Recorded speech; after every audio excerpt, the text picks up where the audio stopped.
अभी राष्ट्रपति महोदया किसको न्योता देती हैं, किसकी सरकार का क्या निर्माण होता है, समय बताएगा। लेकिन सिर्फ अगर आप इस लोकसभा चुनाव के परिणामों का मूल्यांकन करें तो ये स्पष्ट जनादेश जनता ने किसी दल को नहीं दिया।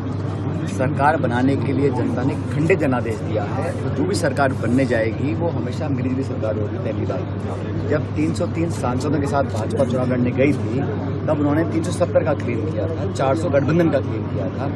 परिणाम आने के बाद उनके 70 सांसद कम हो गए हैं और गठबंधन 200 कुछ पे आके अटक गया और कांग्रेस का संख्या बल दुगना हो गया। तो मैं मानता हूं कि अगर इस पूरे चुनाव परिणाम का 7 चरण का चुनाव 2 महीने का पूरा प्रकरण चला, उसका जो सारांश है वो ये है कि जनादेश सरकार और भाजपा के खिलाफ था। इंडिया गठबंधन और कांग्रेस पार्टी के मैनिफेस्टो हमारे मुद्दों को जनता ने पसंद किया और हमारा संख्या बल दुगना हुआ है। और राजस्थान के जैसा आपने कहा 11 जगह हमने भाजपा को हराया है। हमने हमारे सहयोगी दलों ने मिलकर 11 जगह, उस जगह जहां पर 4 महीने पहले भाजपा की सरकार बनी थी तो डबल इंजन फेल हुआ जयपुर में, डबल इंजन फेल हुआ लखनऊ में, डबल इंजन फेल हुआ हरियाणा के अंदर। और हर जगह कांग्रेस और साथियों को हम लोगों को जनता ने समर्थन इसलिए दिया क्योंकि मुझे लगता है कि हमने सही मुद्दों की बात की। अब भाजपा बात करती थी मंदिर, मस्जिद, मंगलसूत्र की और हिंदू मुसलमान की, हम बात करते थे एमएसपी पे कानून बनाने की, रोजगार की, निवेश की, महंगाई की, बेरोजगारी की। जनता ने हमारी बातों को स्वीकार किया और राजस्थान के अंदर जो परिणाम आए हैं वो पहले से बहुत बेहतर है और मुझे लगता है संतोषजनक भी काफ़ी हद तक।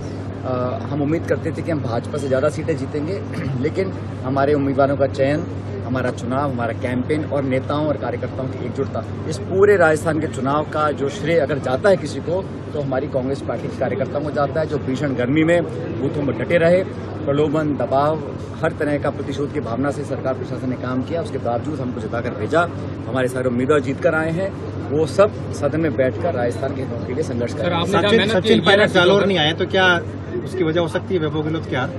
मैंने कहा ना, जो जहां हम नहीं जीते हैं वहां अगली बार मेहनत कर और जीतेंगे। और जहां जैसे आपने इस लोकसभा क्षेत्र की बात करी है, यहाँ पर हम लोग क्यों हारे उसके बारे में विस्तृत जो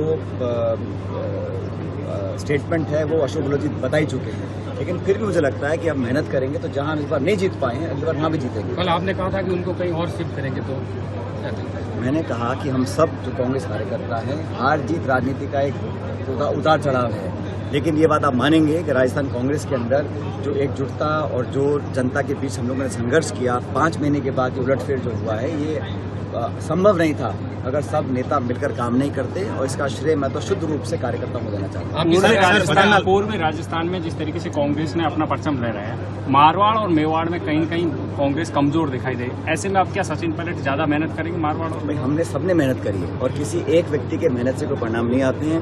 पूरी टीम, पूरा संगठन लगता है तभी कोई परिणाम आते हैं।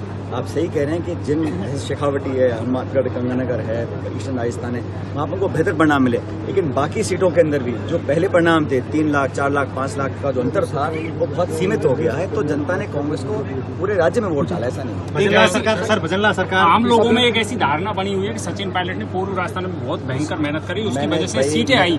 ऐसे में आप सचिन पायलट का कांग्रेस में बहुत बड़ा कद बढ़ गया है। कोई हम सब लोग पार्टी के दिशा निर्देश पर काम करते हैं। जिसकी जहाँ जरूरत होती है उसकी उपयोगिता के हिसाब से उसको जिम्मेदारी दी जाती है। मुझे जहाँ काम करने को दिया, हरीश जी को पंजाब में काम करने को दिया, वहाँ हम 7 सीट जीत कर आए हैं। वहाँ पे आप विरोधी साथी क्या क्या बोलते थे, लेकिन वहाँ पर भी हम 7 सीट जीते हैं और हरियाणा में 5 सीट जीते हैं। राजस्थान में हम 8 जमा 3 11 जीते हैं। तो जिस व्यक्ति की संगठन में जहाँ जिम्मेदारी दी जाती है उसको निभाते हैं। और मुझे जहाँ जहाँ उम्मीदवार ने बुलाया, जिस उम्मीदवार ने बुलाया, जिस प्रदेश में बुलाया, पार्टी ने जहाँ मुझे भेजा वहाँ जाके हमने काम किया। भविष्य में पार्टी जो भी आदेश देगी उसको हम निभाएंगे। अगर आप ये वीडियो YouTube पर देख रहे हैं तो हमारे चैनल को सब्सक्राइब करें और बेल आइकन को दबाना ना भूलें। अगर आप Facebook पर ये वीडियो देख रहे हैं तो हमारे पेज को लाइक करें।